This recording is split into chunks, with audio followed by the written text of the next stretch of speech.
turashaka kongera gusobanura icyitwa Babuloni, tukagaragaza uburyo amadini ya hano mu isi, yaba yemera Yesu Kristo umwami n'umukiza, yaba natamwemera, uburyo byose byamaze kwihuza na politike z'isi. Noneho rero cyane Imana ikabiri gushinja amadini ya Gikristo ko yamaze kuyiharika akajya ku wundi mugabo witwa Satani, akaba arimo gusambana nawe binyuze mu bintu binde tuza kubereka. Ndagira ngo ube maso wumve, ariyo mpamvu tubwira abantu ngo bwoko bw'Imana musohoke muri Babuloni. Imana iratangariza abayobozi b'amadini ya Gikristo bari ku isi, were ku banyarwanda banyumva n'abarundi, ngo mukanguke muve mu byo murimo, mwongere musubire ku isoko musenge, mwongere muce bugufi, muve mu byubahiro by'amafaranga y'abayoboke banyu, muve mu byubahiro by'abayobozi abategetsi muri gukorana nabo, muce bugufi murambye hasi, mwegere Imana isumba byose. Imana ntabwo ushobora gutandukanya politiki mu myizerere, nta nubwo ushobora gutandukanya imyizerere muri politiki, kuko byose byariyunze. Icyo gihe rero Imana ibita maraya, ibita abasambanyi, kandi abami bo mu isi basambanaga nawo, abatunzi bo mu isi bagatungishwa n'ubwinshi bw'ubutunzi bwabo no kudamarara. Imana rero irabona ubwami, ntabwo ibona abaperezida. Niyo mpamvu ubuhanuzi burareba abategetsi b'ibihugu.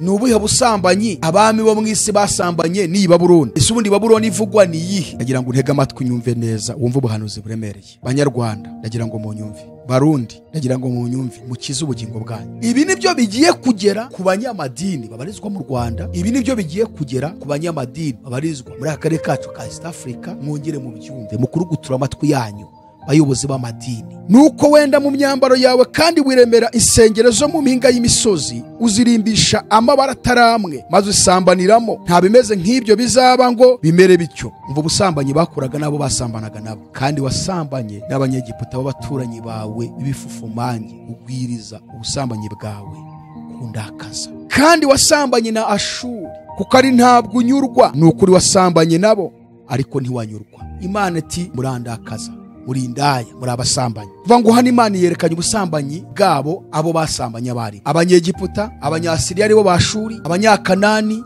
n'abanyebabuloni. Abamaraya bose barahembwa, ariko weho uhemba abasambane bawe bose, kabagurira kugira ngo bakuzeho baturutse impande zose ngo basambane nawe. Nuko amadini arimo aratanga ubutunzi, amafaranga yayo menshi. Ni Uwiteka abwira aba banyamadini bavuga ngo bizeye Yesu, bakaba bateye isi umuvumo, bakaba bateje akaga ibihugu, aribo bagatumye ibihugu bigira umugisha, ahubwo bifatanya na leta z'isi. Nuko rero mwabasambanye mwe bayobozi b'amadini ya Gikristo, mwumve ijambo ry'Uwiteka uko arimo aravuga. Ubwo busambanyi mwagwishe n'abasambane banyu. Dalo ontawi avo brin shine pasovede stakita antolaize restakidi wijaz. Abantu bahuye n'akaga gakomeye muri isi.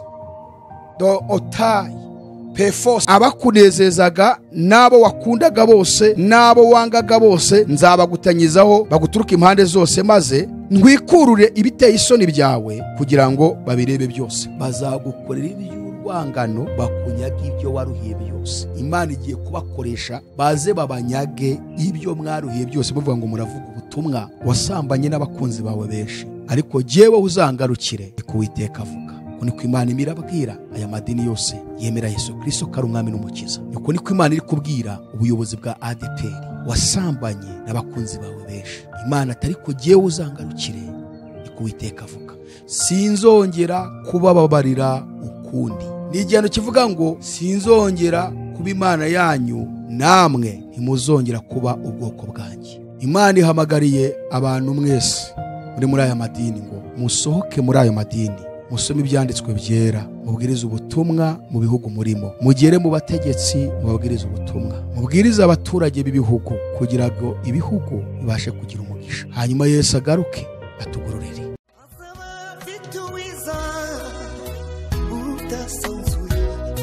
Azaba afite ingororano yo guhema buri wese, guhana n'imirimo yakoreye hano ku isi.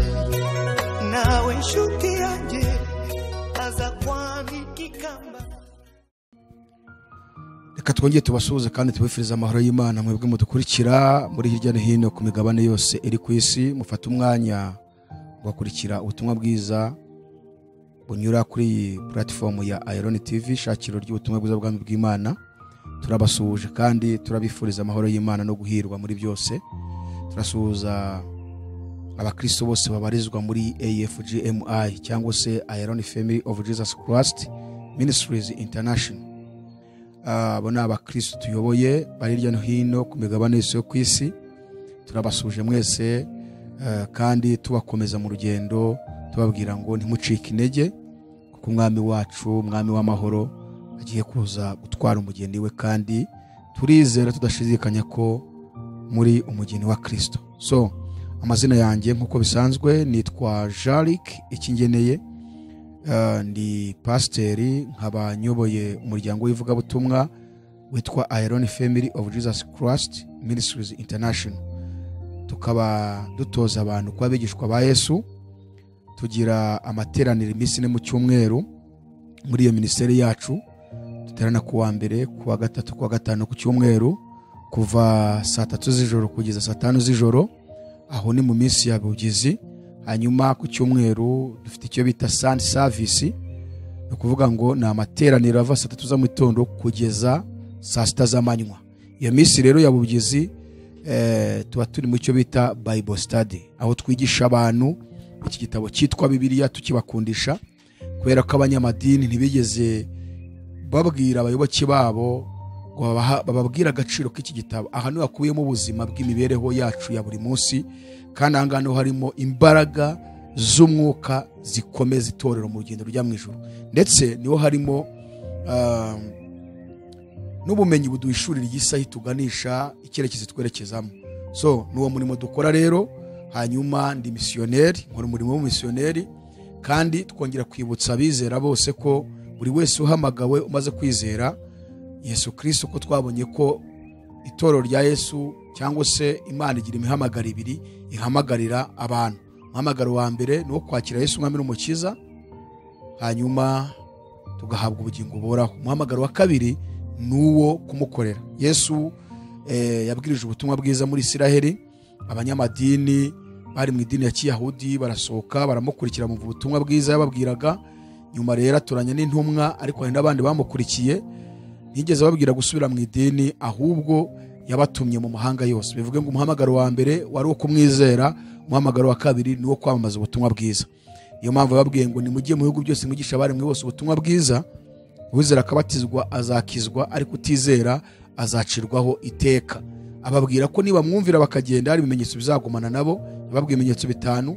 Arababwira ngo icya mbere muzirukana abadayimoni mu izina ryanjye, icya kabiri muzavuga mu ndimi nshya, icya gatatu muzafata inzoka, icya kane kandi nimunywa n'ikintu cyose cyica nacyo kizabatwara na hato, icya gatanu muzarambika ibiganza ku barwayi bakiri. Aravuga ati rero ibyo bimenyetso bizagumana namwe mwese nimunyizera mukasohoza umuhamagaro wa kabiri wo kugenda. So rero turaburira abantu, turabwiriza ubutumwa bwiza na bene data bose turi kumwe, ko twifuza ko ku isi yose tuhatangiza umurimo. Kuvuga ngo buri mu Kristo ari wose ku isi ubarizwa muri iyi ministeri niwe Imana igiye guhagurukiriza ahari, hanyuma imusukeho umwuka wera. Twese dufatanye, abo ni ba ambassadors baduhagarariye mu bihugu byose ku migabane yose. Ubu turi hafi gutangira kugenda mu bihugu byose twigisha urugo ku rundi, dowa to dowa, kandi tubifashijwemo n'aba ambasaderi bari kumwe natwe muri ibyo bihugu. Ubwo mvuze ngo tugiye kugenda ntabwo ari jyenyine, kuko tumaze imyaka igiye kuba 4 turi gutoza abantu kuba abigishwa ba Yesu, ndetse tubatoreza kugira ngo bajyane ubutumwa bwiza. Iki gitabo cya Bibiliya bamaze kucyumva ari benshi, kandi bamaze kuba abakristo beza, kandi bamaze gusobanukirwa ko itorero rya Yesu yarisigiye misiyo yo kujyana ubutumwa, atari ukwicara ngo babe muri izo nzu twise isengero nyamara atari isengero. Ndongera kwibutsa abantu yuko niba mwicaye muri izo nzu mukamwibwira ko ari insengero, ntabwo ari isengero. Oya, ntabwo ari insengero, kuko Bibiliya ntabwo ibyemera. Ahubwo ibyo bibabaza n'Imana cyane, kuko mwafashe imirimo y'intoki zanyu mwaragiza mukayita isengero, kandi mwirengagije ahubwo urusengero rwa nyarw'Imana y'ubwayo yiremeye yatunganyije. Akaba niyo mpamvu no gukizwa kw'abantu mu madini, ndavuga amadini ya Gikristo, abemera imyizere ya Christianism, gukizwa kwabo ngo bakure mu by'umwuka, basobanukirwe misiyo cyangwa se inshingano itorero ryasigiwe mu isi, ntabwo bishoboka kubera yuko babeshywe ko izo nzu, izo sare muteraniramo ari insengero, kugeza ubwo abantu gukirizwa mu ngo zabo, gukirizwa mu tuzi babamo, mu kazi bakora, ndetse no gukirizwa mu miryango yabo byabuze, ahubwo bagakizwa ariko ngo bagiye ngo muri za nsengero ko bazi ko ariho Imana iba. So turabibutsa rero ko izo nzu muteraniramo atari insengero, ahubwo ni sare. Twaberetse ko Bibiliya ivuga ko habaye insengero 5 kuva isi yabaho kugeza uyu munsi. Ni insengero 5 zonyine zabayeho, icyakora enye za mbere ntizikiriho, hariho urwa 5, ariko hari urwa nyuma ruzaza rwa 6, ari rwo umwami w'amahoro Yesu Kristo azahagararamo, azicaramo, aje gucira imanza abari mu isi bose, cyangwa se azanye n'itorero rye tuje kwima ingoma y'imyaka 1000 nk'uko Bibiliya ibigaragaza mu byahishuje cya 20 kuva ku murongo wa 1 kugeza ku murongo wa 10. Hanyuma izo sengero ni izihe? Kuki zo zitwa isengero? Hari ibintu binde bihamya byemeza ko ari insengero. Urusengero rwa mbere twabonye ko ni ihema ry'ibonaniro, ubuturo bwera rwubatswe nande? Bwubatswe na Moses munsi y'ubutayu, mu butayu bwari munsi y'umusozi wa Sinayi. Urusengero rwa kabiri ni urwubatswe na Salomo, rwasimbuye ihema ry'ibonaniro Mose yubatse. Urusengero rwa gatatu ni urwubatswe n'uwitwa Ezira ari kumwe na Zerubabeli ndetse na Yoshua umutambyi mukuru. Hanyuma inkike zarwo zubakwa n'uwitwa Nehemiya wari uvuye ahitwa Shushani kwa Ahasuwerusi.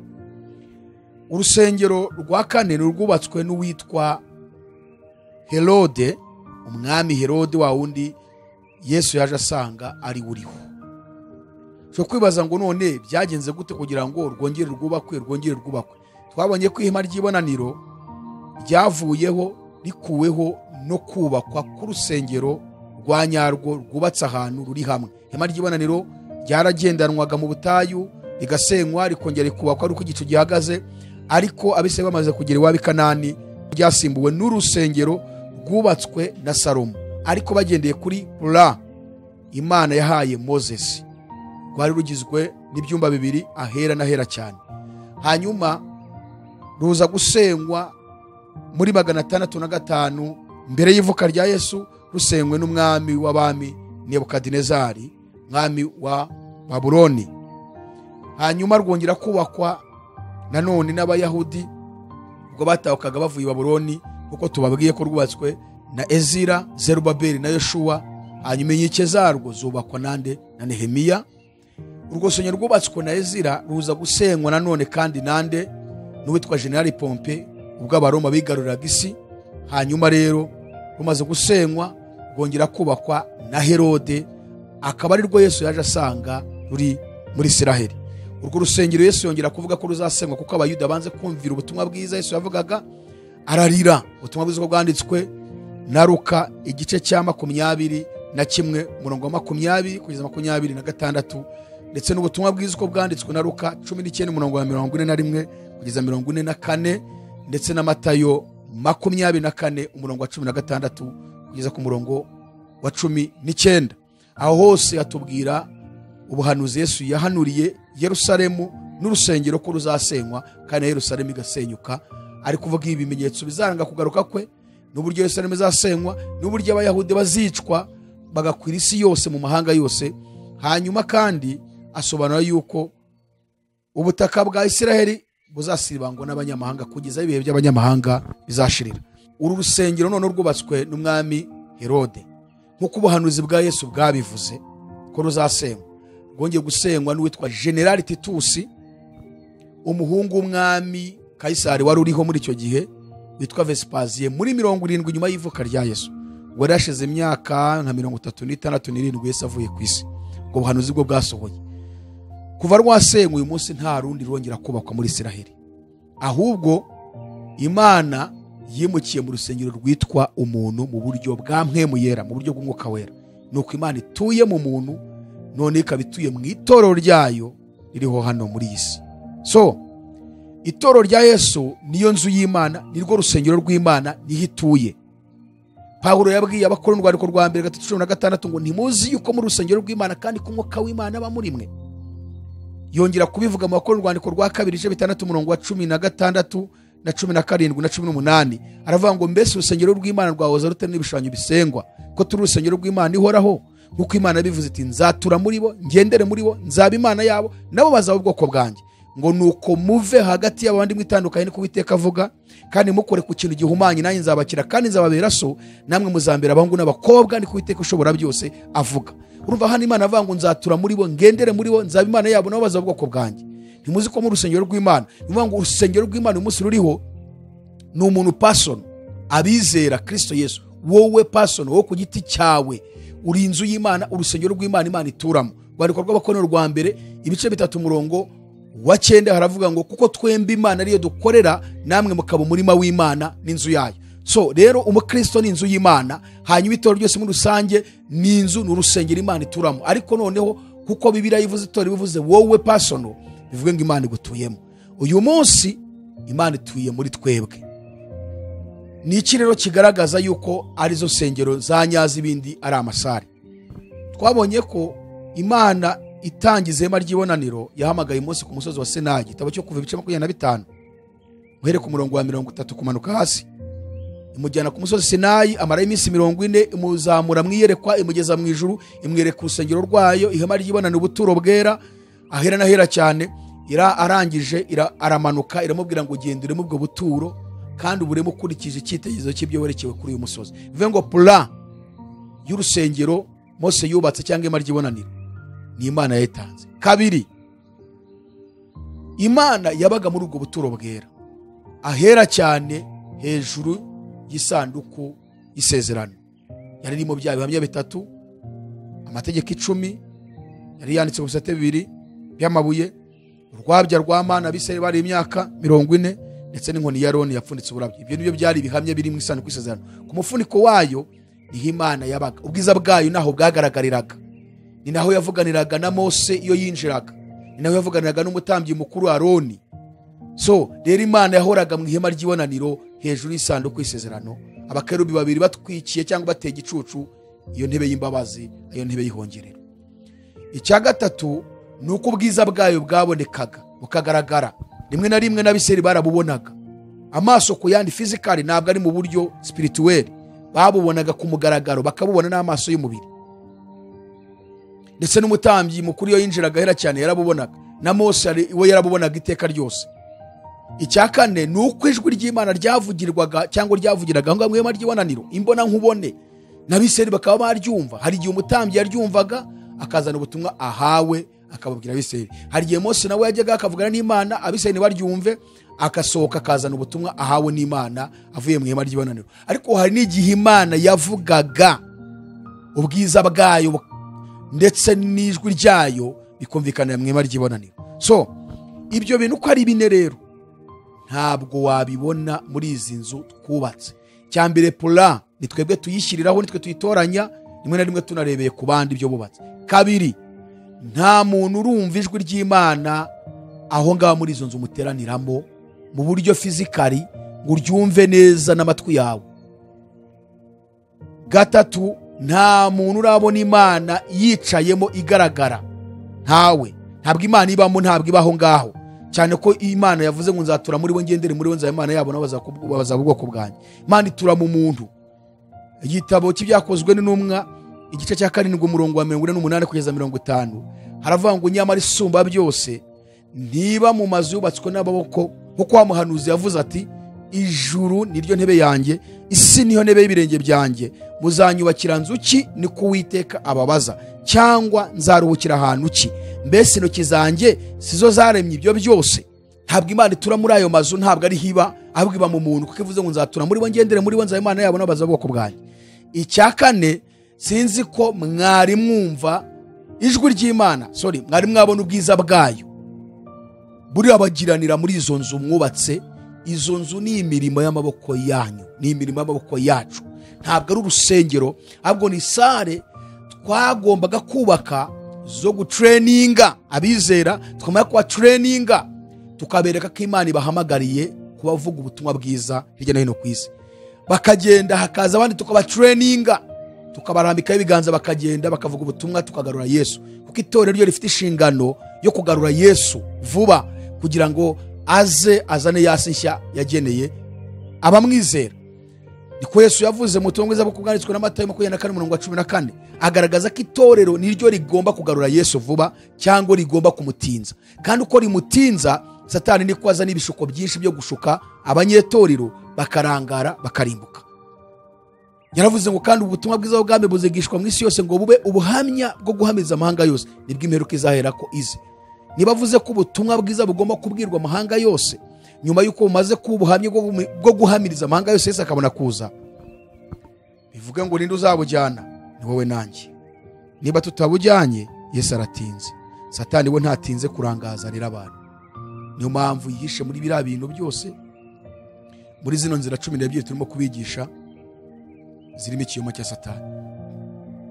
Uyu munsi rero tugarutse kongera kubereka inzira 12 Satani arimo kunyuzamo ibinyoma byo kugira ngo arangaze ikiremwa muntu kandi arimbuze n'umugeni wa Yesu, niba bishoboka, cyangwa urangaze cyangwa uyobye.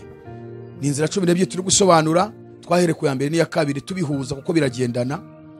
Iya mbere ni icyitwa iyobokamana, iya kabiri ni politiki, iya gatatu ni siyansi, iya kane ni filozofi, iya gatanu tekinoloji, iya gatandatu itangazamakuru, iya karindwi imyidagaduro, iya munani imbuga nkoranyambaga, iya cyenda uburezi, iya 10 iyi miryango ikorera mu ibanga, ikorana na Satani, icyo bita secret society, iya 11 amateka, yaba amateka y'iyobokamana cyangwa amateka y'isi, iya 12 iterambere ry'isi, umuvuduko, development of the world, iterambere ry'isi.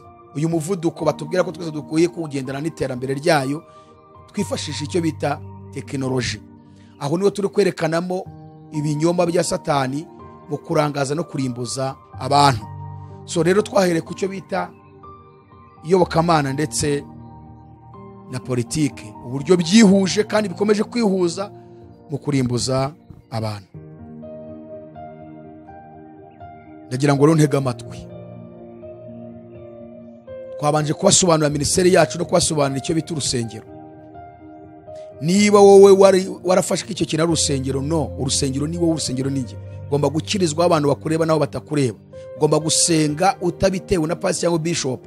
Ugomba kwiyiriza ubusa atari uko pastor cyangwa bishop abikwigishije. Ijambo ry'Imana rirabigutegeka gusenga buri munsi udasiba. Icyo nicyo turimo kwigisha abakristo cyangwa abizera muri Bible study. Dukangurira abantu gusohoka mu madini, kuko Imana iri kubwira abantu ngo ubwoko bwanjye nimusohoke muri Babuloni. Uyu munsi rero turashaka kongera gusobanura icyitwa Babuloni, tukagaragaza uburyo amadini ya hano mu isi, yaba yemera Yesu Kristo umwami n'umukiza, yaba natamwemera, uburyo byose byamaze kwihuza na politike z'isi. Noneho rero cyane Imana ikabiri gushinja amadini ya Gikristo ko yamaze kuyiharika, akajya ku wundi mugabo witwa Satani, akaba arimo gusambana nawe binyuze mu bintu binde tuza kubereka. Tubereke imyizerere ya Christianism. Abantu bose bagendera mu myizerere yo kwizera Yesu Kristo biciye muri Bibiliya, bifashishije igitabo cyitwa Bibiliya kuko nicyo kivuga Yesu Kristo. Hanyuma iyi myizerere ikaba yaramaze guhinduka, Imana yibona ari ubusambanyi, ari maraya ku bantu bayizeye binyuze mu bintu bine. Rero ndagira ngo ube maso wumve, ariyo mpamvu tubwira abantu ngo bwoko bw'Imana musohoke muri Babuloni.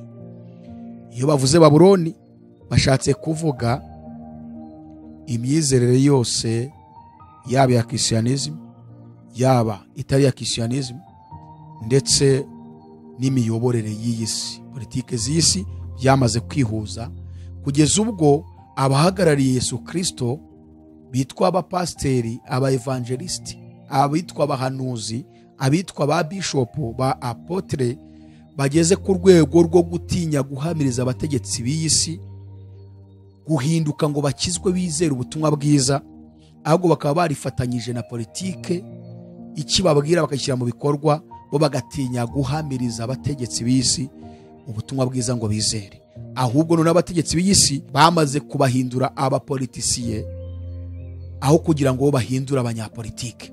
Kandi Imana ihamagarira itorero, ihamagarira twebwe abizera guhindura abapolitisiye, guhindura ibisirikare, guhindura ibipolisi, guhindura za parliamenti, abaministiri, abadepite, guhindura abaperezida, guhindura abaturage b'isi, kugira ngo itorero rya Yesu rikomeze kubona umusaruro, Yesu abone abo aha ubugingo buhoraho. Ariko abayobozi b'amadini ya Gikristo bamaze ahubwo guhindurwa na politike z'isi. Akaba ariyo mpamvu dushaka kubereka icy'Imana, uko Imana irimo kubona abayobozi b'amadini ya Gikristo. Kubera iki se? Akaba ariyo mpamvu binjiriwe n'umwuka w'ubupagani. Ni abasambanyi, ni abajura, baricana mu mitima, ni abanyamoko, ni abatinganyi, ni abanyabinyoma mu kwigisha ubutumwa bwiza. Barabeshya abantu ngo barabigisha ubutumwa bwiza kandi batabuwigisha, babigisha inyigisho zibakururira kugira ngo babahe ubutunzi bwabo, bakabigisha kugira ngo babigarurire babe abayoboke babo, be kuba abayoboke ba Kristo Yesu. Niyo mpamvu ubona abayobozi b'amadini ya Gikristo, abapasiteri, ababishopu, abapotere, ba kibishopu ari abasambanyi pire. Ibi bintu bazanye byitwa ngo deliverance counseling, ibyo bibatera gusambana nabo barimo gukasoringa abadelivra. Bahinduye ubutumwa bwiza kuko irari ryabo ryabaye iry'ibyisi. Kuvuga ngo irari ry'ibyisi ryasumbye irari ry'iby'ijuru mu mitima yabo. Nta ntego ubona bagifite yo kujya mu ijuru. Imana ikaba iri kubabwira kugira ngo bakanguke bongere bayegere. Imana iratangariza abayobozi b'amadini ya Gikristo bari ku isi, were ku banyarwanda banyumva n'abarundi, ngo mukanguke muve mu byo murimo, mwongere musubire ku isoko musenge, mwongere muce bugufi, muve mu byubahiro by'amafaranga y'abayoboke banyu, muve mu byubahiro by'abayobozi, abategetsi muri gukorana nabo, muce bugufi, murambye hasi, mwegere Imana isumba byose. Imana yongere ibashyire hejuru, kuko ijambo ry'Imana ravuga ngo mwicishe bugufi imbere yayo nibwo izabashyira hejuru. Ni nabwo muzashobora gukizwa, kuko ingeso z'ibyaha mukora zimaze kuba nyinshi. Mu madini uhereye muri ADEPR, ubutinganyi mwuka wabwo wicaye mumeze utya. Amadini nka Anglikani, amadini nka Katolike, amadini nka EPR, amadini nka Adventiste, amadini, umva, ubutinganyi buruzuye haba mu Rwanda, haba i Burundi, haba Uganda. Abapasiteri bari gutingana kuko birimo amafaranga. LGBTQ yamaze gusuka amafaranga menshi ku isi. Niyo mpamvu abantu bahisemo gutingana kurenza kubaha Imana ngo babone umugisha uvuye mu biganza by'Imana. Abahanuzi bari gutingana, ababishopu bari gutingana, abakristo baririmba mu makorari bari gutingana. Ubutinganyi bumaze guhinduka nk'umukino mwisi. Nyamara ngo hari abantu bitirirwa izina rya Yesu. Ubutumwa bwiza murimo muravuga n'ubuhe? Ubutinganyi ni kimwe mu bintu bibyutsa umujinya w'Imana. Ubu butinganyi bumaze guhinduka nk'imikino, abantu bamaze kubyakira, barabyakiriye. Mu minsi ishize abantu babivuzeho, none ubu bimaze kwakirwa, byararangiye. Ni ubuzima busanzwe. Dalo ontawi avo brin shine pasove de stakita antolize restakidi wijaz. Ariko Imana ntabwo ari kwishaka. Imana ishaka yuko tuvuga ubutumwa, tugahora iteka ryose twe kubona ibintu nk'ibintu byamaze guhinduka ibisanzwe, ahubwo duhe tubona nk'inzaduka. Niko Imana ibona ishaka ko itorero rigomba kuba rimeze. Abantu tuvuga ko duhagarara itorero rya Kristo mu isi, ntabwo dukwiriye kubona ibiza mu isi ngo tubona nk'inzaduka mu gihe bikiza ngo turangiza tubiryakire tubimenyere. Dukwiriye guhora tubona nk'inzaduka, turangurira isi, twongera kubyerekana mu ishusho yabyo, kugira ngo abantu barokoke umujinya w'Imana ugiye gutera. Naho bitabaye ibyo, landita vaibo presanso eshayi brinistakota, bitabaye ibyo abantu bahuye n'akaga gakomeye muri isi. Do otai pefos kwiriye kubibona nk'inzaduka. Igihe cyose ari ibintu bibi bizanira abantu kurimbuka. Niba twarahamagawe duhamagarirwa kuvuga ubutumwa. Turasabwa guhora tubona ibyaha nk'inzaduka tutabimenyera. Ariko muzi ikibabaje, abisi ibintu biza nk'inzaduka bakabigiramo ubwoba, nyuma bakabyakira bakabimenyera bigakomeza. N'abitwa ngo ni abakristo bagera bakabyakira, kubivuga no kubimenyesha bari mu isi ko bikomeje kubarimbura bakabimenyera. Ubu butinganyi bumaze guhinduka akamenyero, ubusambanyi bumaze guhinduka akamenyero. Niyo mpamvu ababishopu ni abasambanyi, abapasiteri ni abasambanyi, abadiyakoni ni abasambanyi, indaya ziruzuye mu madini, barirukanka ku mafaranga n'ibya 10 n'ibindi. Ariko gukizwa no kuvuga ubutumwa bwiza biri hehe? So akaba ariyo mpamvu dushaka kwerekana rero uburyo amadini ya gikristo n'amadini ya gipagani n'amadini yemera amategeko y'Imana katemera Kristo Yesu. Urugero nka Islamu, hari uburyo yemeramo amategeko y'Imana avuga mu gitabo cyo Kuva ndetse n'ibindi bitabo bivugwa kuri Abrahamu byo muri Bibiliya. Ariko kandi ntabwo bemera Yesu nk'umwami n'umukiza, bamwemera ko ari mwene Mariya gusa. Ntabwo bemera ko yapfiriye abantu, ndetse n'urupfu rwe ntibarwemera. Hari amadini rari hano muri iyi si atemera Yesu, yemera gukizwa n'imirimo nk'uko Islamu ibyemera. Bakemera Imana, ariko iyo Mana bemera ntabwo nemera jewe ubwanjye, ntabwo mpamanye nabo kari Imana y'ukuri, Data wa twese wo mu ijuru. Kuko hari ba fondateri bagenderaho abo usanga aribo bigirwamana byabo basenga. Urugero nka Islamu, Muhammad niwe Mana yabo basenga. So aya madini rero, hari amadini acyemera imihango ya gakondo, hari n'amadini agendera mu mategeko yabo y'ibitabo byabo banditse, ariko atemera Yesu Kristo umwami n'umukiza. Twabwiye ko ari amadini menshi, ariko cyane tubabwira amadini agize muri 7 nayo akomeye hano muri iyi si. Urugero nka Islam, Judaism, Hinduism, Buddhism, Animism, Zoroastrianism, nicyo bita Christianism. Amadini ageze muri 7 akomeye hano muri iyi si: Islam, Judaism, Hinduism, Buddhism, Animism, Zoroastrianism ndetse na Christianism. Christianism ubwo ni twebwe twese tubarizwa mu myizerere ya Kristo, twemera Yesu kari Kristo.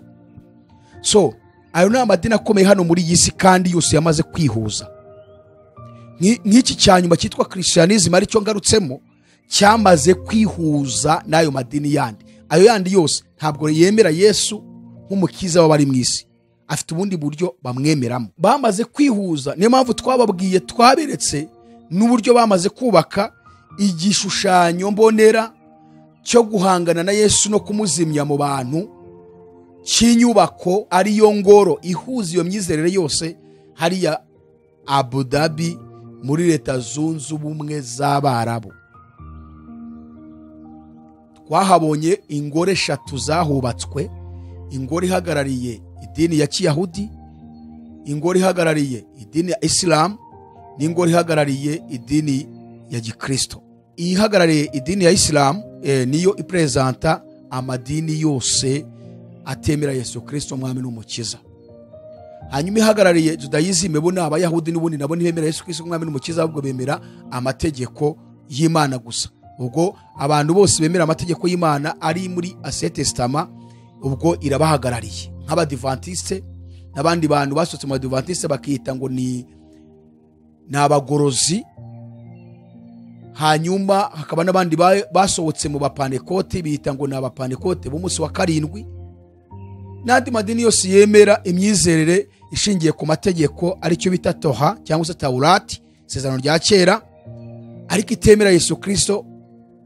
Ubwo no kuvuga ngo Judaism, iyo nyubako yabo irabahagarariye, imyizerere irabahagarariye. Hanyuma hakaba n'idini noneho rero inyubako ihagarariye imyizerere ya Christianism, ariyo ihagarariwe na Papa. Biri hari izo nzu zirahari hariya Abu Dhabi muri Leta Zunze Ubumwe z'Abarabu. Turakomeza kubibabwira ngo mubimenye. So rero byishyize hamwe byose, barasaba yuko abantu bose bemera bakemerwa yuko bose basenga Imana imwe. Yesu ntibashaka ko agumamo, avemo, kuko ari utandukanya andi madini yose n'Abakristo. Yesu agomba gukurwamo bose bakemera ko hasengwa Imana rurema. Ariko bakwitonda ukareba, no, ntabwo ari Imana rurema n'izindi mana. Icyo rero guhuza icyo kintu aricyo bita ecumenisme, guhuza imyizerere yose, hakiyongeraho noneho no kuba abo bantu bakorana n'inzego za politike z'isi. Urugero nka Papa, Vatican cyangwa se Ubutaliyani, buri mu bihugu 10 bifite influence hano muri iyi si mu birebana na politike, mu birebana n'ubukungu. Nibo bahagarariye iyobokamana mu muryango w'abibumbye, iyobokamana ryose hano muri iyi si. Bivuga ngo imyanzuro yose irebana n'iyobokamana riri hano muri iyi si, mu migabane yose, mu bihugu byose, ifatirwa mu muryango w'abibumbye hamwe n'Ubutaliyani Papa arimo. Bakavuga ngo turashaka yuko iyobokamana rigenda gutya gutya gutya gutya na gutya. Ni mpamvu mubona no mu Rwanda n'ahandi mu bindi bihugu hashyizweho icyo bita umbrella. Izi umbrella zashyizweho ariyo mitaka. Hari imitaka ifite abayobozi bagera muri za parliament bakajya gukorana inama n'abategetsi, hanyuma ibyo bababwiye ingingo bizeho zireba abayoboke babo mu myemerere bakazizana. Ariko iyo bazizanye akenshi bifashisha Bibiliya. Kandi noneho izo umbrella zihuza abantu, abayobozi bari mu madini atemera Yesu n'abari mu madini yemera Yesu. Urugero nko mu Rwanda hashyizweho icyo bita RIC. Icyo bita RIC nicyo mutaka uhagarariye imyemerere yose iri mu Rwanda. Na Uganda barabifite, bafite ibyabo n'ahandi n'ahandi. Abayobozi bagihagarariye, ni ukuvuga ngo harimo shehe, hakabamo bishop, hakabamo musenyeri, hakabamo n'abapotre. Mu yandi magambo, buri dini ryose ryo mu Rwanda rifite umuyobozi urihagarariye muri icyo kintu, kandi nibo bafata imyanzuro bayifatira amadini yose yo mu Rwanda, yaba ya Gikristo, yaba yo yandi nka Islamu. Nibo bafata imyanzuro bayifatiye hejuru mu nama bagiyemo mu nzego za politike cyangwa se mu gihe ubutegetsi bwabahamaganye. None ibaze kuntu shehe afatira imyanzuro abakristo, ibaze kuntu musenyeri wo muri Katolike afatira imyanzuro abakristo, ibaze kuntu bishop wo muri Anglikani afatira imyanzuro abakristo b'abapantekote. Kuko bizanwa bikamanukamo aho ngaho byaturutse hejuru. Noneho hari n'iyindi mitaka noneho igiye ihagarariye ayo madini. Iyo mitaka abayobozi bayihagarariye bahabwa amabwiriza n'amategeko n'uwo mutaka wo hejuru mbabwiye uhuriyemo abo bantu. Kandi nabo biba byaturutse muri parliament, kandi na parliament biba byaturutse hehe? Mu muryango w'abibumbye. So turashaka rero kubereka igituma amadini ya Gikristo, ndagaruka ku bafite imyizerere yo kwizera Yesu Kristo umwami n'umukiza w'ubugingo bwabo, uburyo Imana ibabona nk'abamaraya abasambanye mu rwego rw'hejuru, yaba abayobozi bahagarariye ayo madini ya Gikristo, yaba n'abayoboke babarizwa muri ayo madini, bose ni za maraya. Kuko uwo mwuka w'inyigisho uzanwa n'abo bayobozi wakirwa n'abayoboke bayo. Ushobora kwibaza ngo niwe mwanzuro ndi busoze ntanga. Umwanzuro turi butanga ni w'Imana iduha wo kubwira abayoboke bayo madini guhaguruka da antos pai ove de shawea, mugahamiriza abategetsi b'isi, mukababwiriza ubutumwa bwiza, mukongera mugasenga, mukongera mukiriza ubusa, mukegera Imana, mugaca bugufi, mukava mu byubahiro byanyu no gukunda iby'isi n'amafaranga, mukava mu byubahiro byo guhinduka abanyapolitiki, ahubwo mugahamiriza abanyapolitiki bagakizwa. Hanyuma Imana ikongera ikanezererwa ibihugu. Bitabaye ibyo, imivumo ikomeje kuza mu bihugu byacu, ibihugu mubarizwamo. Kuko uko abantu barushaho kwiyanduza no kugomera Imana no kwakira mwuka wa Satani, niko umuvumo ukomeza gutsemba isi, komeza gutsemba abaturage b'isi. So hagomba kubaho ubutumwa bwiza bubyutsa itorero, Yesu akagaruka kaza gutwara abamwizeye. Ko byanga byakunda, itorero rigomba kuva mu isi, kandi rigomba kuva mu isi ububyutse bubanje kubaho ku muntu ku giti cye. Ntabwo ari ububyutse bwa rusange turi kuvuga, ni umuntu personal wemera kwegera Imana, kandi Imana yiteguye gutanga icyo bita reveil, ikanguro mu bantu bemera kumva ubutumwa bwiza iri kutunyuzamo. Kubera iki aya madini ya Gikristo yahindutse Babuloni? Kubera iki aya madini ya Gikristo yahindutse maraya? Kubera iki aya madini ya Gikristo yahindutse abasambane n'abategetsi n'abami bo mu isi? Kubera iki Imana iri gusaba abantu babarizwa muri aya madini ya Gikristo gusohoka kuyavamo? Kubera iki Imana irabisaba? Ese basambanye bate? Ubusambanyi bwabo Imana ibibona gute? Niki kigaragaza ko basambana? Kubera iki abapasiteri, ababishop, abapotere, abarepresenta egari bahagarariye amadini yabo yamaze kuba organisation, Imana ibabona nk'abasambanyi, yamaze kubabona ko bayiharitse bakajya gusambana n'abami bo mu isi? Mbere ya byose tubanze tunasome mu gitabo cy'Ibyahishuriwe Yohana igice cya 18 umurongo wa mbere kugeza ku murongo wa 6. Haravuga ngo hanyuma y'ibyo mbona marayika wundi amanuka ava mu ijuru afite ubutware bukomeye, isi imurikirwa n'ubwiza bwe. Arangura ijwi rirenga ati, iraguye Babuloni ikomeye, ihindutse icumbi ry'abadayimoni, aharindirwa imyuka mibi yose n'ibisiga byose bihumanye kandi byangwa, kuko amahanga yose yanyoye inzoga arizo ruba ry'ubusambanyi bw'uwo mudugudu. Kandi abami bo mu isi basambanaga nawo, abatunzi bo mu isi bagatungishwa n'ubwinshi bw'ubutunzi bwabo no kudamarara. Numva irindi jwi rivugira mu ijuru riti, bwoko bwanjye nimusohokemo, kugira ngo mwe gufatanya n'ibyaha byawo, mwe guhabwa no ku bihano byawo, kuko ibyaha byawo byarundanyijwe bikagera mu ijuru, kandi Imana yibutse gukiranirwa kwawo. Amen. Urumva hano ku murongo wa 3 baratubwira ngo kuko amahanga yose yanyoye inzoga arizo ruba ry'umusambanyi bw'uwo mudugudu, kandi abami bo mu isi basambanaga nawo, abatunzi bo mu isi bagatungishwa n'ubwinshi bw'ubutunzi bwawo no kudamarara. Ahangaha barimo kwerekana uburyo abami, Bibiliya yivuza abami cyitonderwa, ntimukagiye mwumva abami basanzwe. Ngira ngo muri iki gihe kingdom, ubwami busigayeho ni bukeya ku isi, n'abami bariho ni bake. Uyu munsi hariho icyo bita republic. Nubwo rero hariho za repubulika, ariko imbere y'Imana Yesu kubibona, kuko Imana yabise abami mbere y'uko republic zibaho. Bivuga ngo na perezida uriho uyu munsi mu gihugu ayoboye, Imana imubona nk'umwami. Nuko bahindura system y'imiyoborere y'ubwami bagashyiraho iyindi, ariko niyo twitegereje tubona ko cyane nka Afrika, ibihugu bya Afrika, abaperezida cyangwa abayobozi b'ibihugu hari uburyo basa nkaho bayobora nk'abami mu buryo bwo kujijisha, ariko bakabyita repubulika. Kuko umwami ntiyavaga ku ngoma keretse ashaje agatanga, aricyo twita ngo ni ugupfa. Icyo ni kimwe mu bintu byaranze ubwami. N'abaperezida bo muri Afrika rero ntibajya bavaho, barinde basaziraho, kandi nabyo biteza intambara n'amakuba muri Afrika, intambara zidashira, abahura bicana iminsi yose. So Imana rero irabona ubwami, ntabwo ibona abaperezida. Niyo mpamvu ubuhanuzi burareba abategetsi b'ibihugu. Kuki hano batubwiye ngo kuko abami bo mu isi basambanaga n'uwo mudugudu, ngo n'abatunzi bo mu isi bagatungishwa n'ubwinshi bw'ubutunzi bwawo? Ni ubuhe busambanyi abami bo mu isi basambanye ni Babuloni? Ese ubundi Babuloni ivugwa ni iyihe? Babuloni ivugwa ni amadini yose ari hano mu isi yahuje imyizerere, yaba yemera Yesu n'atemera Yesu, ndetse bakabihuza na politike z'iyisi.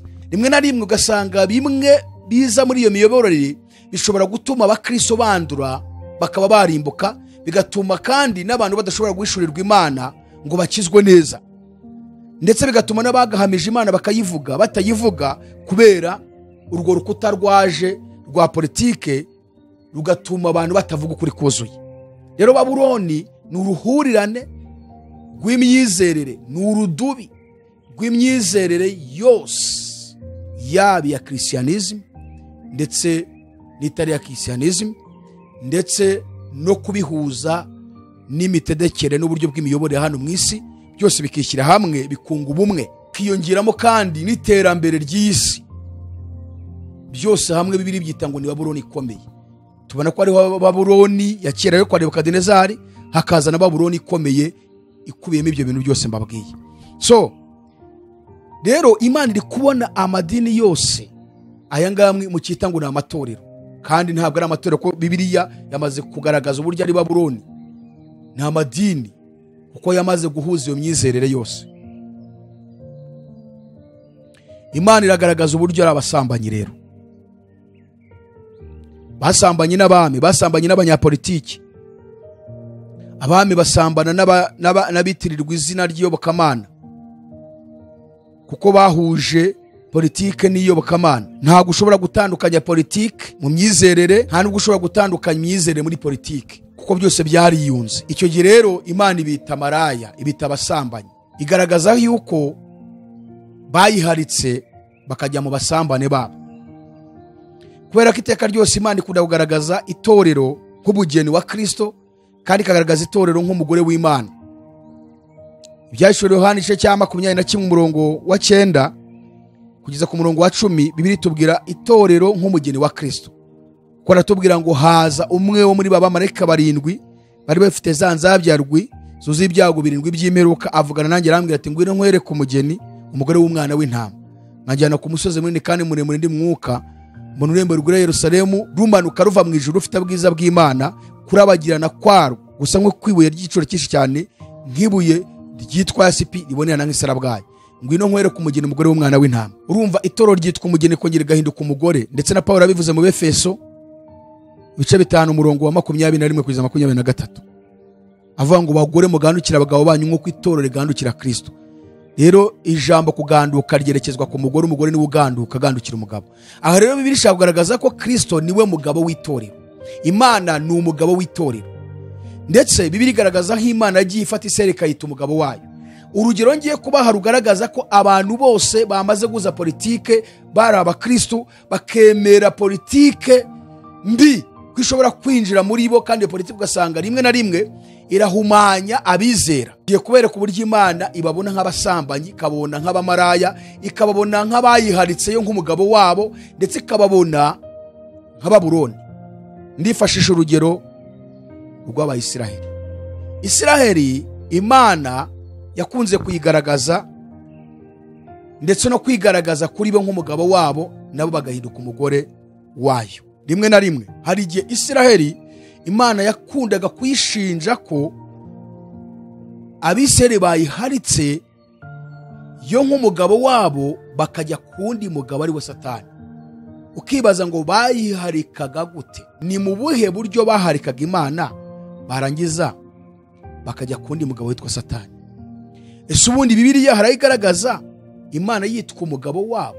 Igitabo cy'umuhanuzi Yesaya ibice 52 umurongo wa 5 wonyine, reka dusome twumve. Haravuga ngo kuko umuremyi wawe ari we mugabo wawe, Uwiteka Nyiringabo niryo zina rye, Uwera wa Isiraheli niwe mucunguzi wawe, azitwa Imana y'isi yose. Kuko umuremyi wawe ari we mugabo wawe, Uwiteka Nyiringabo niryo zina rye, Uwera wa Isiraheli niwe mucunguzi wawe, azitwa Imana y'isi yose. Urumva hano Imana ubwayo iri guhamya neza yuko ari umugabo w'Abisiraheli. Saho gusa, ndaje mbereka ishusho nziza igaragaza Imana yo yagaragaje ubwayo uburyo Isiraheli ari umugabo, ari umugore w'Imana, Imana ikaba umugabo wayo. Hoseya, igitabo cy'umuhanuzi Hoseya igice cya 1 umurongo wa 1, reka dusoma ariho duhereye. Reka duhere ku murongo wa 1. Haravuze ngo ijambo ry'Uwiteka ryaje kuri Hoseya mwene Beri ku ngoma ya Uziya n'iya Yotamu n'iya Ahazi n'iya Hezekiya, abami b'Ubuyuda, no ku ngoma ya Yerobowamu mwene Yehowasi mwami wa Isiraheli. Igihe Uwiteka yatangiriye kuvugana na Hoseya ubwa mbere, aramubwira ati genda ucyure umugore wa maraya ufite abana b'ibinyendaro, kuko iki gihugu cyakabije ubusambanyi bwo kureka Uwiteka. Igihugu yavugaga ni Isiraheli. Nuko aragenda acyura Gomeri umukobwa wa Diburayimu, asaminda amubyaraho umuhungu, maze Uwiteka aramubwira ati izina rye umwite Yezereli, kuko hasigaye igihe gito ngahora inzu ya Yehu amaraso ya Yezereli, kandi nzamaraho ubwami bw'inzu ya Isiraheli. Uwo munsi nzavunagura umuheto wa Isiraheli mu kibaya cy'Yezereli. Nuko asubizamo inda abyara umukobwa, Uwiteka aramubwira ati izina rye umwite Ruhama, uko ntazongera kugira inzu ya Isiraheli imbabazi, ntabwo nzongera kubababarira ukundi. Ariko ya nzu ya Yuda nzayibabarira mbakize, ngiriye Uwiteka Imana yabo, kandi sinzabakirisha umuheto cyangwa inkota cyangwa intambara cyangwa amafarashi cyangwa abagendera ku mafarashi. Nuko acukije Ruhama arongera asama inda abyara umuhungu. Uwiteka ati izina ry'umwite Rowami, kuko mutari ubwoko bwanjye, nanjye sinzaba Imana yanyu. Amen. Ndagira ngo untege amatwi unyumve neza, wumve ubuhanuzi buremereye. Banyarwanda ndagira ngo munyumve, Barundi ndagira ngo munyumve, mwebwe mwese amoko yandi abarizwa mu bihugu byacu ya East Africa, mubasha kuvuga ururimi rushamikiye ururimi rwacu rw'Ikinyarwanda, ndagira ngo munyumve, mwumve ubutumwa Imana iduhaye kugira ngo musobanukirwe, mukize ubugingo bwanyu. Hano bari kuduha urugero rwiza rugaragaza uburyo Isiraheli yari umugore w'Imana, ikaza guharika Imana ikajya ku izindi mana. Kugira ngo Imana ibyumvikanishe, yakoresheje ishusho y'ibintu bitatu hano. Icya mbere, yafashe umugabo witwa Hoseya. Icya kabiri, ifata umugore witwa Gomeri. Icya gatatu, ifata abana batatu Hoseya na Gomeri babyaranye. Imana ihamagara Hoseya, yaramubwiye ngo najye gucyura maraya, kandi si kumucyura gusa, kuko ukomeje gusoma yaramubwiye ngo amukwe. Tekereza kugira ngo ube umuhanuzi Imana ivugiramo, ukiranuka udakora ibibi. Imana ikakubwira ngo genda mu muhanda ufatire ya maraya, ugende uyisabe uyikwe, nurangiza umurongo uraba umugore wawe. Nukuvuga ngo Hoseya prezentaga Imana ku Bisiraheli, hanyuma Gomeri, iyi ndaya yitwa Gomeri, igaprezenta Isiraheli ubwayo. Abana babyaranye, uwitwa Yezereli, uwitwa Ruhama n'uwitwa Rowami, amazina yabo yaprezentaga ibihano Abisiraheli bagiye guhanwa n'Uwiteka Imana. Ahantu yo muhumvi, ibi nibyo bigiye kugera ku banyamadini babarizwa mu Rwanda, ibi nibyo bigiye kugera ku banyamadini babarizwa muri akarere kacu ka East Africa n'u Burundi n'ahandi. Ibi nibyo bigiye kugera ku banyamadini babarizwa mu yindi migabane. Mubyumve neza, kuko twatumwe n'Imana. Imana iduhamagariye kubwira isi. Mubyumve neza, mwongere mubyumve, mukurugutura amatwi yanyu bayobozi b'amadini ya Gikristo. Niba tumwe turabwira, kuko ni mwebwe Imana yari yarahaye inshingano zo kugira ngo isi murikirwe n'umucyo w'ubutumwa bwiza bw'ubwami bw'Imana. Ariko mwamaze kwishushanya n'ab'iki gihe, mwamaze kuba abapagani, mukomeza kuzibiranya ubwami bw'Imana ngo butamenyekana, kandi mu buzibiranya mubeshya ngo murabwamamaza. Uyu muhanuzi Hoseya, Imana yamubwiye ngo genda ucyure maraya witwa Gomeri. Aragenda aramucyura, aramusaba, aramukwa. Iramubwira ngo kandi muryamane, amutera inda abyara umwana, yamubwira ngo mwite Yezereli. Yezereli bisobanura ngo guhora. Imana yamubwiye ngo nzahora inzu ya Yehu amaraso ya Yezereli, kandi nzamaraho ubwami bw'inzu ya Isiraheli. Yezereli bisobanura guhora k'Uwiteka. Ruhama, izina rye rigendanye n'igihe Imana yafatiye Abisiraheli. Icyo gihe ni ikihe? Yaravuze ngo sinzongera kubababarira ukundi. Rowami, izina rye ryasobanuraga igihe Imana ifatiye Abisiraheli. Icyo gihe ni ikihe? Ni igihano kivuga ngo sinzongera kuba Imana yanyu, namwe ntimuzongera kuba ubwoko bwanjye. Sinzaba Imana yanyu, namwe ntimuzaba ubwoko bwanjye. Bazize iki se? Ni ukuvuga ngo Hoseya, Imana iramwigereranyaho nk'ubugabo w'Abisiraheli. Hanyuma Gomeri, Imana iramugereranya nk'umugore wayo ari wa Isiraheli, ariko wagiye gusambana, wabaye maraya.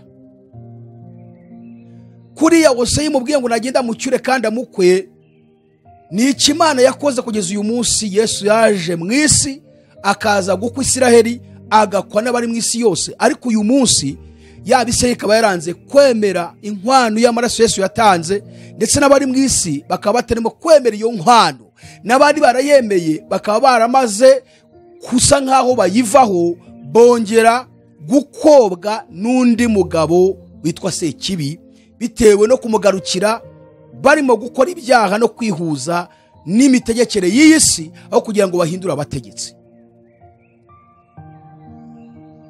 Ibi bihano rero Imana ifashe yafatiye bariya nibyije gufatira abanyamadini bose, cyane abavuga ko bahagarariye imyizerere ya Gikristo. Noneho tugiye kureba ukuntu Imana igereranya Isiraheli nka Gomeri, umusambanyikazi w'umumaraya. Isiraheli igaragara nk'isambana cyangwa yabaye umusambanyi gute? Hari ibintu bine byatumaga Imana ibona ko Abisiraheli bahindutse indaya mbi, ari abasambanyi, bayiharitse bakajya gusambana n'undi mugabo witwa Satani. Ni ibihe rero? Icya mbere ni igihe Abisiraheli bihuzaga na politiki z'ibindi bihugu byari bibakikije, urugero nka Egiputa, Ashuri, Babuloni. Igihe cyose bahuzaga iyobokamana ryabo bakarihuza na politiki z'ibyo bihugu. Icya kabiri ni igihe Abisiraheli bashakanaga n'abanyamahanga babarizwa muri ibyo bihugu. Ugasanga abagabo b'Abisiraheli barajya gushaka abagore b'abanyamahanga batazi Imana ya Isiraheli, batazi n'amategeko y'Imana ya Isiraheli. Ugasanga abagore b'Abisiraheli barashakwa n'abagabo b'abanyamahanga batazi Imana ya Isiraheli, batazi amategeko ya Isiraheli. Icya gatatu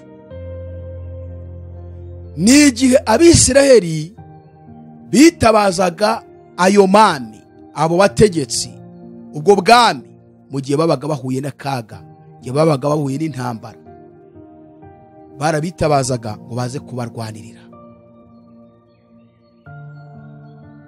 Icya kane ni igihe babaga barimo gusenga bayobotse imyizerere y'ibyo bihugu yo gusenga ibigirwamana. Kandi byarakundaga kuko iyo babiyambazaga hari igihe babasabaga ko baza no bagafatanya no kwiyambaza ibigirwamana byabo. Iyo bashakanaga hari igihe abagore batwaraga abagabo b'Abayuda n'Abayisiraheli kujya gusenga ibigirwamana by'iwabo. Iyo abagore bashakwaga n'abagabo b'abanyamahanga hari igihe abagore bajyanwaga gusenga ibigirwamana, kuko barashakanye n'abana babyaye bagatozwa ibigirwamana by'abanyamahanga. Ibyo bintu bine mbabwiye, kuyoboka politiki y'abanyamahanga kandi bafite iyobokamana rizima, teokarasi Imana yabahaye. Kabiri, kubatabaza ngo baze babatabare mu ntambara bahuye nazo. Gatatu, gushakana n'abanyamahanga. Kane, no gusenga ibigirwamana.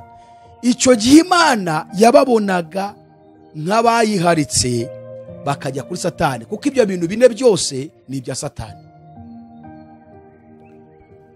Politike z'ibyo bihugu akenshi zabaga zirigizwe n'iyobokamana satanike, kuko babaga nabo bafite ibigirwamana basenga.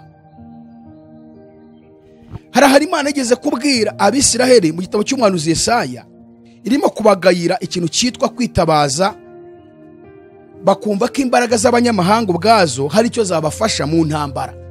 Imana ikababazwa nuko batitaye ku mbaraga zayo, bakishingikiriza imbaraga z'abanyamahanga. Ibi ngibi mu birebere mu bantu bitirirwa izina rya Yesu muri iki gihe, kuko itorero rya Yesu abantu bavuga ko bizeye, Bibiliya ivuga ngo ni abantu bahamagaye bakurwa muri ayo mahanga, mu moko, mu ndimi, mu mahanga no mu miryango, bahinduka ubwoko bumwe, bagira kwizera kumwe, icyiringiro kimwe, bahinduka umubiri umwe wa Kristo, bagira umubatizo umwe, bagira umwami umwe, bagira Imana imwe ariyo Data wa twese, idusumba twese hagati yacu twese. Bivuga ngo ni agahugu kamwe gatuye muri iki gihugu cyitwa isi, ariko gafite ibikayobora, nta hantu gahuriye n'ubundi butegetsi bwo mu isi, kandi gahamagarirwa ahubwo guhindura abo bose aho kugira ngo bo bagahindure.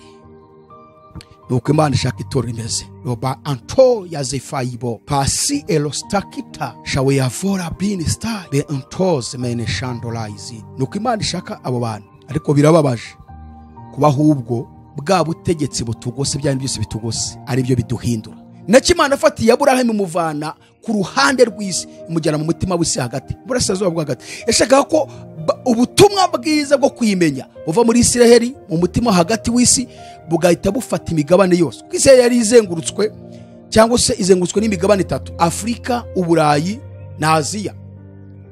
Imana ashaka ko ubutumwa buva mu mutima hagati w'isi ku ishyanga ry'Isiraheli uwo mucyo wabwo ukamurikira Aziya, ukamurikira Uburayi, ukamurikira na Afrika.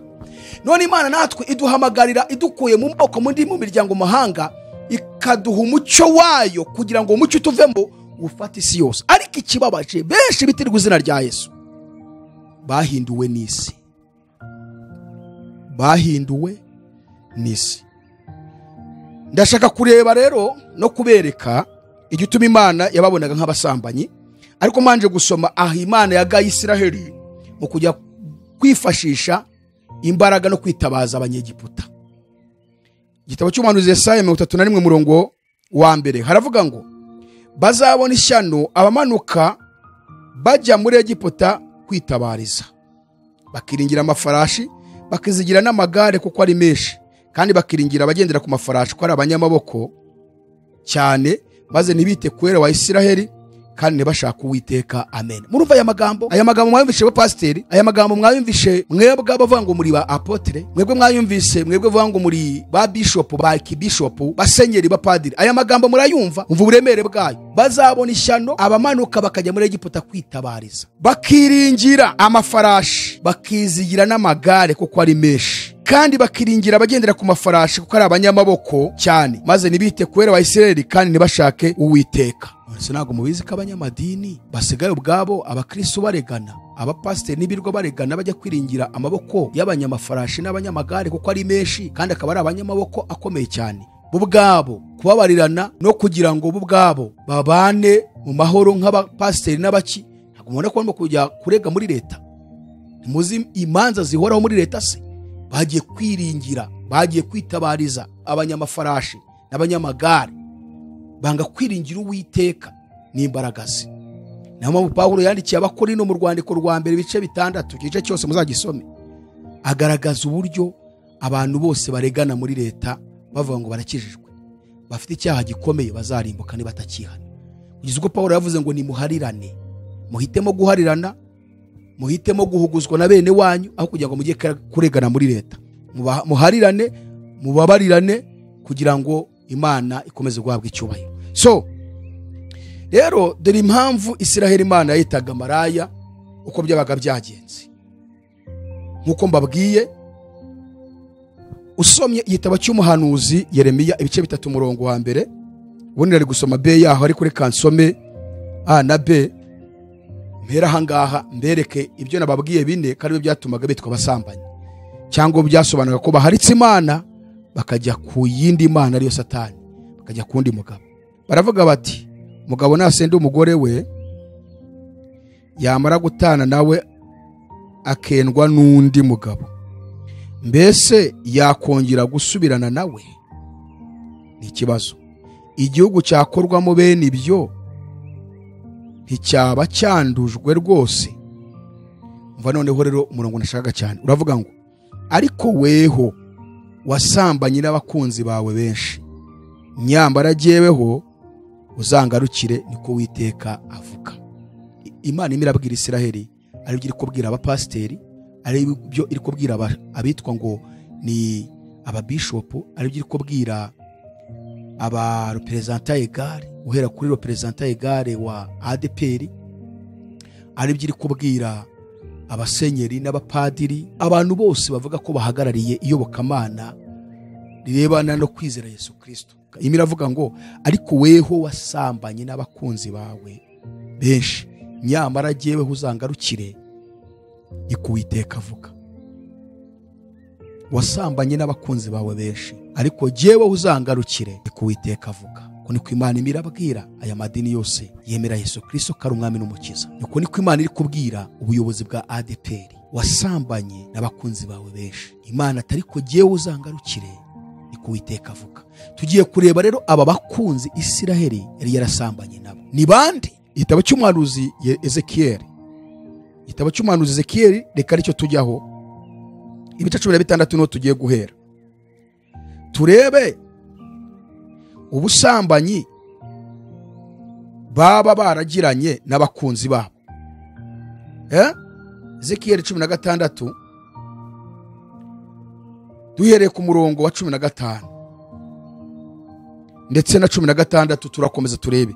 Haratubwira ngo ariko wiringiye ubwiza bwawe maze usambana ubitewe no kogezwa kwawe, ubusambanyi bwawe ubuha abahisi bose ubuwabo.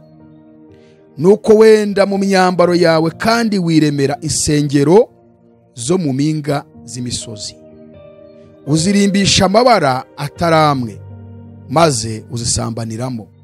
Nta bimeze nk'ibyo bizaba ngo bimere bityo. Urumva aya magambo? Urumva aya magambo? Bayobozi b'amadini ya Gikristo, murimo kumva aya magambo Imana iravugana namwe. Nuko wenda mu myambaro yawe kandi wiremera insengero zo mu mpinga y'imisozi, uzirimbisha amabara ataramwe maze usambaniramo. Nta bimeze nk'ibyo bizaba ngo bimere bityo.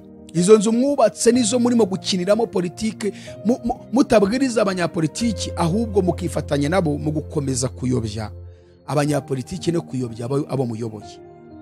Imana ikeneye ko tubwiriza abatuyoboye kugira ngo ubwami bwacu, kugira ngo ibihugu byacu bibe amahoro. Umurongo 26 haravuze ngo kandi wasambanye n'abanyegiputa. Umva ubusambanyi bakuraga nabo basambanaga nabo, abanyapolitike b'abanyegiputa.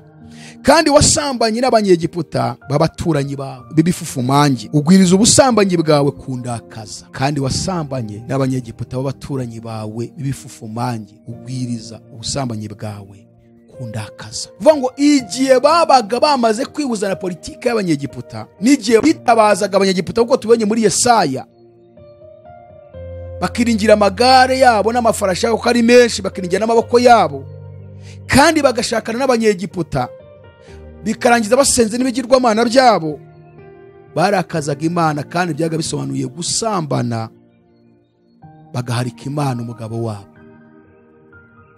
2:8 kandi wasambanye na Ashuri kuko ari ntabwo unyurwa, n'ukuri wasambanye nabo ariko ntiwanyurwa. Urumva nanone igihe cyose waga bihuje na politike y'abanyasiriya, kuko bavuze Ashuri bashatse kuvuga Siriya, bakayoboka politike y'abanyesiriya,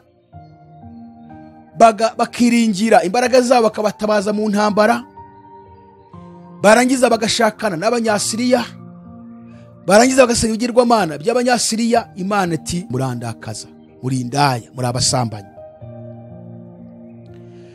Maze kandi wagwije ubusambanyi bwawe mu gihugu cy'i Kanani ugeze i Karudaya, nyamara nabo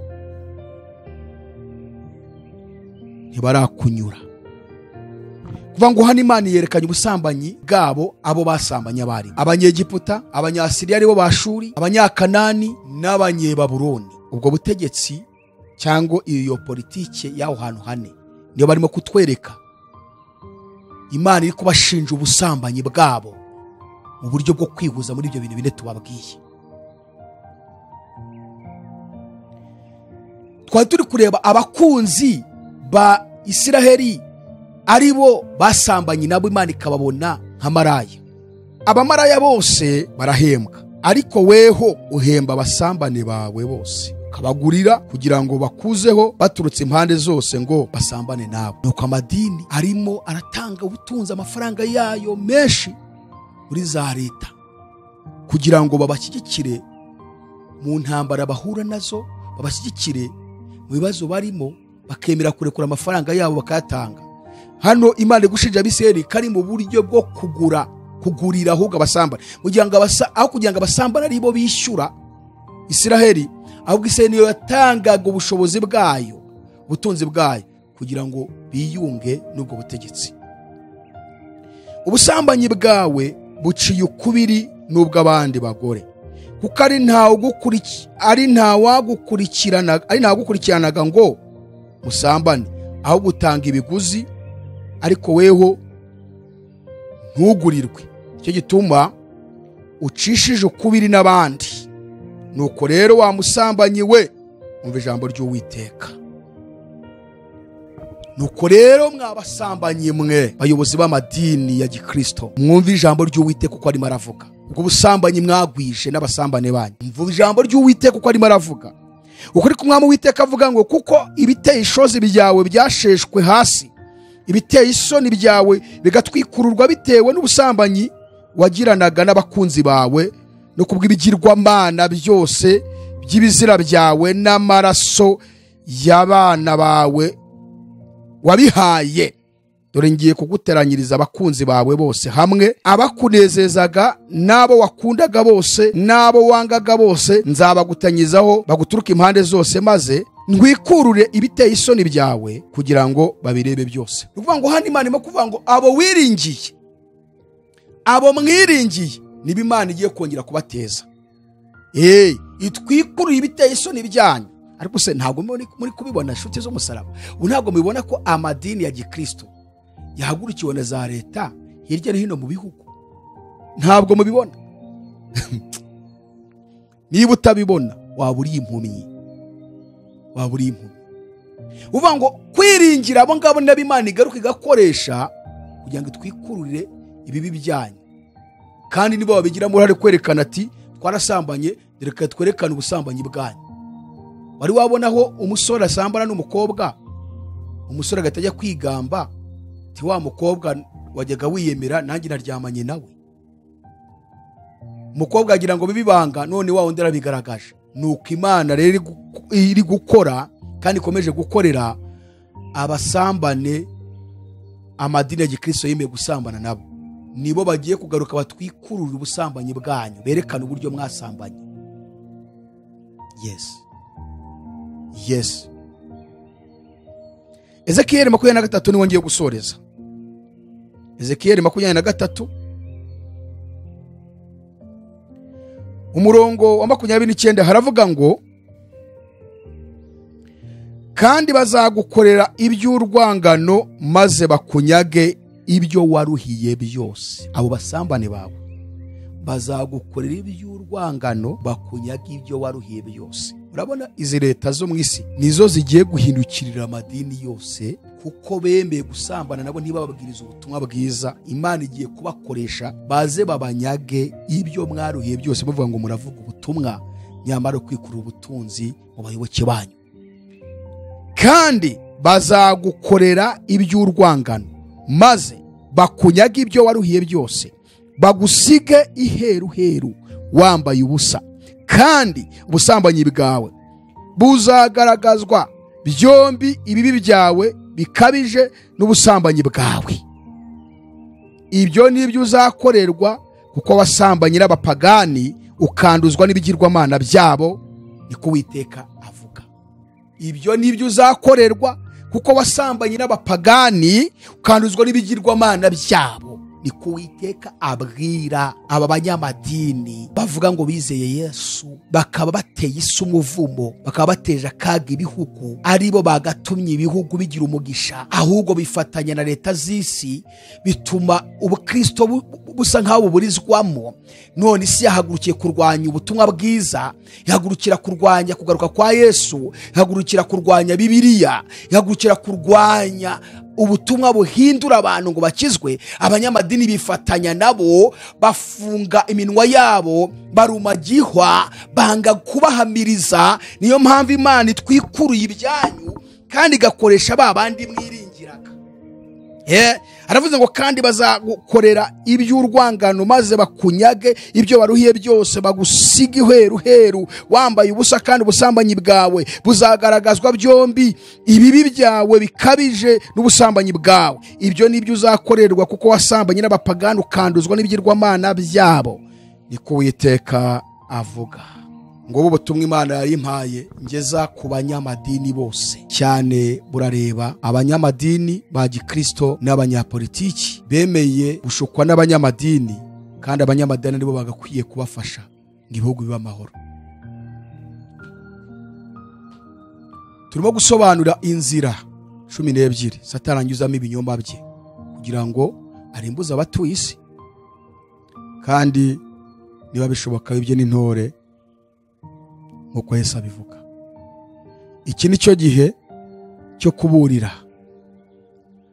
abantu bose babarizwa mu myizerere ya Yesu cyangwa mu myizerere ya Christianism, yaba abayobozi bayihagarariye, yaba abayoboki bayibarizwamo. Icyo gihe cyo kuburira abategetsi, muramenye mwikwivanga mu by'iyobokamana.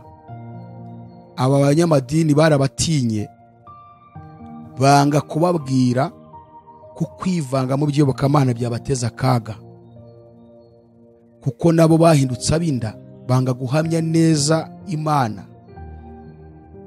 babemerera kwinjira mu by'iyobokamana.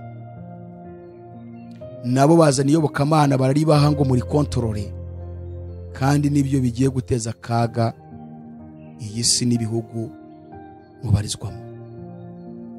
Imana ihamagariye abantu mwese muri aya madini ngo musohoke muri ayo madini, musome ibyanditswe byera, mubwirize ubutumwa mu bihugu murimo, mugere mu bategetsi mubabwirize ubutumwa, mubwirize abaturage b'ibihugu kugira ngo ibihugu bibashe kugira umugisha, hanyuma Yesu agaruke atugororere. Dusubikiye ahangaha, Imana ibaha umugisha. Twari turimo gutanga message Imana iduha. Kadusenge. Uri Imana yo kwizerwa ibihe byose, uri tangira ukaba n'iherezo, uri Alpha uri Omega. Ubutumwa bwawe nibugere ku bari mu isi, imbaraga z'umwijima ziburwanya zitsindwe mu izina rya Yesu Kristo. Amatwi yose agiye kubwumva azahindurwe nabwo, imbaraga ziburwanya zose ziburizwemo mu izina rya Yesu Kristo. Imbaraga zose zarwanya ubutumwa bwiza, yaba iza Satani yaba iz'abantu, Uwiteka uri hejuru ya byose, wowe wandikisha ijambo ryawe, ndasengera kugira ngo ubutumwa bwiza bukomeze gucengera mu babwumvise, hanyuma imbaraga zose zaburwanye zicecekere munsi y'ibirenge by'Uwiteka, maze ubutumwa bwiza bukomeze gushyirwa hejuru. Amoko yose, indimi zose, amahanga yose, imiryango yose bahindurwe n'ubutumwa bwiza burimo buravugwa, kuko ari we muremyi wa byose, nta kintu na kimwe kiri hejuru yawe. Mahanga yose yo mu isi ni umukungugu munsi y'ibirenge byawe, uri hejuru ya byose, kandi ushyigikiye ijambo ryawe kugira ngo rigire umumaro ku baryumvise.